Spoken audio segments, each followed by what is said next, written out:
Hello दोस्तों, मेरा नाम है दीपक और आज इस वीडियो लेक्चर में हम देखेंगे कक्षा 10 विज्ञान के मिलान करने वाले प्रश्नों को। चलिए देख लेते हैं इसको एग्जाम में कैसे पूछा जाता है। मिलान वाले प्रश्नों को देखिएगा, दो तरीके से पूछा जाता है। आपको कॉलम ए और कॉलम बी दे देगा और कहेगा कि सही ऑप्शन को क्या करिए, चुनिए। मिलान करके सही ऑप्शन को चुनिए। तो हमको क्या करने रहेगा, ट्रिक सिर्फ लगा देना रहेगा सही मिलान चुनकर।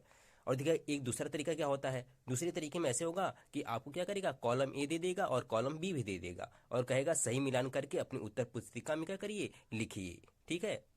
तो देखिएगा हमारा पहला मिलान करने वाला जो प्रश्न है ये किस चैप्टर में दिया गया है अम्ल क्षारक एवं लवण वाले चैप्टर में, जो क्या क्या है आपका अध्याय 2 है। ठीक है ना।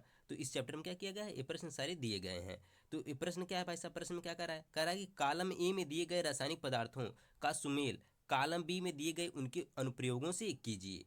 हमारा पहला है ब्लीचिंग पाउडर। तो ब्लीचिंग पाउडर का इनमें से कौन सा अनुप्रयोग होता है भाई साहब, ब्लीचिंग पाउडर होता है विरंजक की तरह प्रयोग किया जाता है। तो इसका कहाँ पर आ जाएगा, ए वाला पर कहाँ पर आएगा आपका, यहाँ पर। ठीक है ना, थर्ड के पास। बेकिंग सोडा कैसे उपयोग किया जाता है, एक प्रति अम्ल के रूप में क्या किया जाता है, अनुप्रयोग इसका होता है किसका, बेकिंग सोडा का। तो बी वाला आपका कहाँ पर आया, 4 के पास। ठीक है ना। अब देखिएगा हमारा सी वाला है धावन सोडा। धावन सोडा हम लोग सभी लोग जानते हैं, आप लोगों ने पढ़ा भी होगा इसके बारे में कि यह क्या होता है, कांच का विरेचन करने के लिए अनुप्रयोग में लाया जाता है। बचता है हमारा डी वाला। तो डी वाला जाहिर सी बात है जो बचा वहीं पर जाएगा, आप लोग भी जानते भी होंगे। जो आपका सोडियम क्लोराइड होता है NaCl होता है, यह क्या होता है, H2 तथा Cl2 का उत्पाद होता है। तो इसको क्या करेंगे आप लोग, ध्यान से देख लेंगे। ठीक है ना। देखिएगा जो हमारा नेक्स्ट क्वेश्चन है ये भी क्या है, उसी चैप्टर से लिया गया है, अम्ल क्षारक और लवण वाले चैप्टर से ही लिया गया है। इसमें दिया गया है कॉलम ए में दिए गए अम्लों का सुमेल कॉलम बी में दिए गए उनके स्रोतों से कीजिए। ठीक, देखिएगा इस क्वेश्चन को करने से पहले हम लोग क्या कर लेते हैं, एक टेबल के बारे में देख लेते हैं जो कि हमारे एनसीईआरटी में दिया गया था। देखिएगा आपको याद आ रहा होगा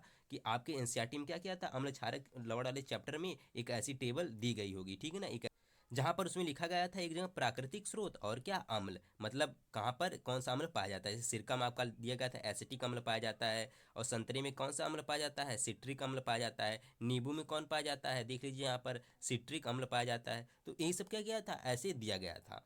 तो अगर जिसको इस ये टेबल याद होगी, जिसको SRD याद होगी, वो ये वाला क्वेश्चन क्या करेगा, आसानी से कर लेगा। तो चलिए देख लेते हैं भाई साहब। ठीक है, पहला हमारा दिया है लैक्टिक अम्ल। तो हम सभी लोग जानते हैं भाई साहब लैक्टिक अम्ल कहाँ पाया जाता है, दही में पाया जाता है। ठीक है ना। और हमारा एसिटिक अम्ल होता है, एसिटिक अम्ल कहाँ पाया जाएगा, एसिटिक अम्ल कहाँ पाया जाता है, सिरका में पाया जाता है, अभी अभी हम लोग देख कर आ रहे हैं। और फिर आपका कहाँ होता है, जो सिट्रिक अम्ल होता है, सिट्रिक अम्ल यह कहाँ पर पाया जाएगा, यह नींबू में पाया जाता है। ये भी हमने क्या कर लिया था, देख लिया था। लेकिन जो आपका क्या होता है डी में दिया है ऑक्जेलिक अम्ल, ऑक्जेलिक अम्ल कहाँ पाया जाएगा, टमाटर में पाया जाएगा। ठीक है ना। तो ये इसका मिलान ऐसे होगा। ठीक है। अब देखिएगा अगला क्वेश्चन भी हमारा कहाँ से लिया गया है, अम्ल क्षारक और लवण वाले चैप्टर से ही लिया गया है। इसमें कह रहा है कॉलम ए में दिए गए महत्वपूर्ण रासायनिक का सुमेल कॉलम बी में दिए गए उनके रासायनिक सूत्रों से कीजिए। देखिएगा ये तो बहुत आसान है। जो आपका प्लास्टिक का पेरिस होता है, इसका फार्मूला क्या होता है, देखिएगा क्या होता है आपका CaSO4 half H2O। CaSO4 half H2O इसका फार्मूला होता है किसका, प्लास्टिक का पेरिस का। ये लोग सभी लोग जानते हैं। वैसे आप लोग क्या जानते हैं, जिप्सम के बारे में भी जानते हैं। जिप्सम में क्या होगा भाई, जिप्सम का क्या होता है आपका, देखिएगा CaSO4 2H2O होता है। और ब्लीचिंग पाउडर का भी आप लोग जानते हैं CaOCl2 होता है। देखिए यहाँ पर 1 लिख दिया है, थोड़ा गलती हो गई है, मिसप्रिंट हो गया होगा। ठीक है ना। तो यहाँ पर क्या है, CaOCl2 होता है किसका, ब्लीचिंग पाउडर का। और बूजा चूना का तो सभी लोग जानते हैं CaOH का ट्वाइस। तो इसका मिलान ऐसे हो जाएगा। ठीक है ना। तो हम बढ़ते हैं नेक्स्ट क्वेश्चन की तरफ। तो हमारा नेक्स्ट क्वेश्चन है, ये हमारा लिया गया है कार्बन एवं उनके यौगिक वाले चैप्टर से। ठीक है ना। उसमें एक क्वेश्चन दिया गया है आपके एनसीईआरटी एग्जाम्पलर में। तो देखिएगा कॉलम ए में यहाँ पर कुछ क्या दी गई हैं, रासायनिक अभिक्रियाएं दी गई हैं, और कॉलम बी में उनके नाम दिए गए हैं, कौन कौन सी रासायनिक अभिक्रियाएं हैं। तो आपको यहाँ पर क्या करना है, पहचान कर लिखना है।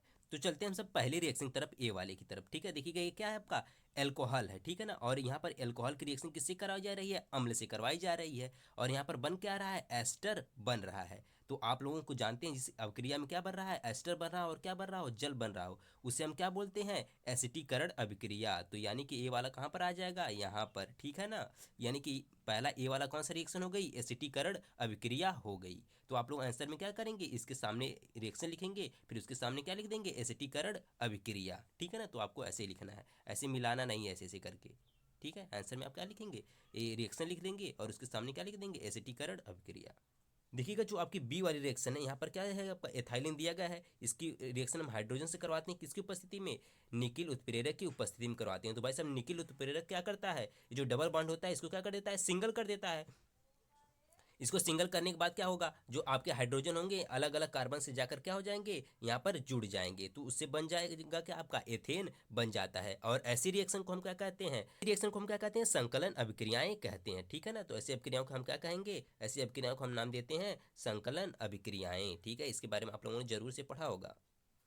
और देख लीजिएगा तीसरी रिएक्शन है, क्या आपकी तीसरी रिएक्शन है, यहाँ पर क्या है आपका मेथेन है। इसकी रिएक्शन किससे करवाई जा रही है, क्लोरीन से करवाई जा रही है, सूर्य के प्रकाश की उपस्थिति में। सभी लोग जानते हैं भाई साहब, देखिए CH3Cl बना और क्या बना, HCl, यानी कि इस Cl ने क्या किया, एक H को प्रतिस्थापित कर दिया। तो जाहिर सी बात है कौन सी अभिक्रिया हो गई, प्रतिस्थापन अभिक्रिया हो गई, ठीक है ना।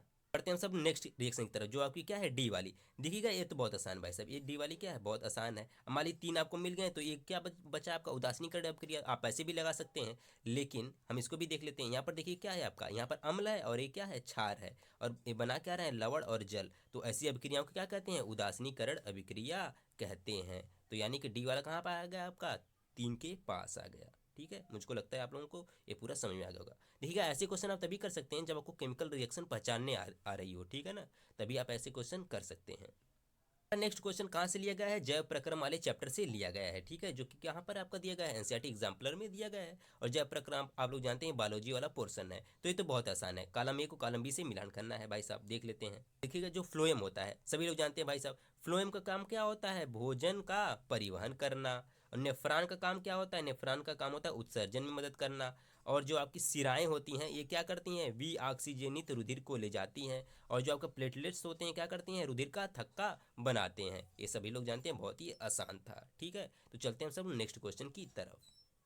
देखिएगा नेक्स्ट क्वेश्चन जो दिया गया है ये भी जैव प्रक्रम से ही लिया गया है। ये भी बहुत आसान है, क्या है भाई साहब, देखिएगा जो स्वपोषी पोषण होता है सभी लोग जानते हैं कहाँ पर पाया जाएगा, हरे पौधों में पाया जाएगा। और विषम पोषी पोषण कहाँ पर पाया जाता है, हिरण में पाया जाता है। जो आपके परजीवी पोषण कहाँ पर है, जोक में है। जोक देखिएगा अपना खाना नहीं बनाता है, दूसरे पर क्या रहता है, आश्रित रहता है। और देखिए खाद्य धानियों के भीतर पाचन कहाँ पर होता है, आपका पैरामीशियम और अमीबा में होता है। तो यहाँ पर दिया गया क्या है, पैरामीशियम दिया गया है, तो हम यहाँ पर इसको क्या कर देंगे, मिलान कर देंगे।